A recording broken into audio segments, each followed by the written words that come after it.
dục chờ chăm saiในក្នុងវីដេអូ interview មួយនេះរបស់វៀតណាមគេសួរថាចង់លុបប្រទេសណាចេញពីផែនទីគេចង់លុបប្រទេសយើងវីដេអូអត់ល្បីទេ100 like ជាងទេខ្ញុំឃើញតាមរយៈខ្មែរយើងគាត់ធ្វើដែរខ្ញុំចង់ដឹងខ្ញុំដើររកវីដេអូតតែឃើញហើយចង់ច្បាស់ទៀតដាក់ឲ្យ AI translate ដូចជាអីដែលគេនិយាយមែនហើយធ្វើនេះមិនមែនចង់ឲ្យបងប្អូនយើងផ្ទុះកំហឹងទេចង់ឲ្យបងប្អូនយើងត្រូវដឹងថាគ្មាននរណាល្អជាមួយយើងទេដោយសារតែមួយរយៈនេះឃើញបងប្អូនយើងទៅដើរលេងប្រទេសគេច្រើនពេកប្រម៉ូទអីគេពេកអញ្ចឹងគ្មានអ្នកណាគ្មានចេតនាល្អជាមួយយើងទេហើយក៏មនុស្សទាំងអស់មិនមែនអាក្រក់ទាំងអស់ដែរក៏ប៉ុន្តែភាគច្រើនហើយណាដូចក្នុងវីដេអូ interview នឹងអញ្ចឹងគេចង់លុបប្រទេសយើងចេញពីផែនទីគេថាប្រទេសយើង scam គេថាប្រទេសយើងឆក់ប្លន់អីចឹងទៅអញ្ចឹងគេចង់ដេញយើងទៅភពគីទេណាតាម translate ហ្នឹងណាហើយក្នុងវីដេអូហ្នឹងម្នាក់ប្រងគេថាប្រយ័ត្នប្រជាជនកម្ពុជាស្អប់គេថាអំបែជាបកអត់ចេញទេចៃដន្យអី AI បកឲ្យទាំងអស់អញ្ចឹងខ្មែរយើងគិតមិនដែរតែដើរលេងសក់គេ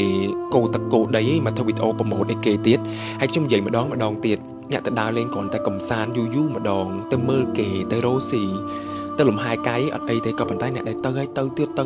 អត់គេអត់បានអត់ពីផ្ទះលេខ2ទៅរោស៊ីលក់ដូរមួយផ្ទះលេខ3អាហ្នឹងជាចំណុចមួយដែលគ្រោះថ្នាក់មែនតើតាមតែប្រវត្តិសាស្ត្រមកគឺផ្ទះលេខ3នេះគឺពួកឈាមត្រជាក់គឺកន្លងមកវាលេបទឹកដីយើងដោយឈាមត្រជាក់រហូតហ្មងអត់មានធ្វើសង្គ្រាមវាយអីគឺតិចមែនតើ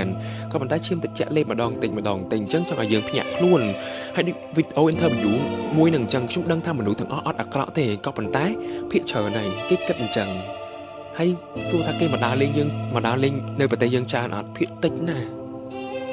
អាក្រក់ច្រើនជាងល្អ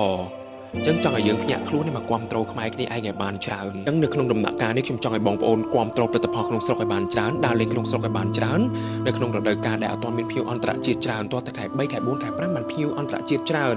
អញ្ចឹងក្នុងកំឡុងពេលនេះសង្ឃឹមថាភ្ញៀវជាតិដើរលេងក្នុងស្រុកឲ្យបានច្រើនតែម្ដង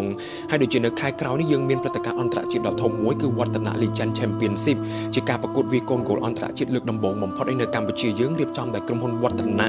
ហើយព្រឹត្តិការណ៍នេះបងប្អូនកីឡាករអន្តរជាតិច្រើនមែនទែនមានឥស្សរជនល្បីក៏ច្រើនដែរជាឱកាសដែលយើងបង្ហាញមោទនភាពជាតិជាឱកាសនៅក្នុងការលើកមុខមាត់ជាតិរួមគ្នាតែម្ដងហើយពួកគាត់សុទ្ធសឹងតែជាភ្ញៀវទេសចរអន្តរជាតិថាមិនត្រូវជាអ្នកវិនិយោគដែលគាត់អាចសម្លឹងឃើញពីសក្តានុពលរបស់ជាតិយើងដាក់ទុនវិនិយោគអញ្ចឹងសង្ឃឹមថាបងប្អូននឹងចូលរួមគាំទ្រព្រឹត្តិការណ៍អន្តរជាតិមួយនេះឲ្យបានច្រើនទាំងអស់គ្នាដែលធ្វើឡើងចាប់ពីថ្ងៃទី17ដល់ថ្ងៃទី23ខែវិច្ឆិកាឆ្នាំ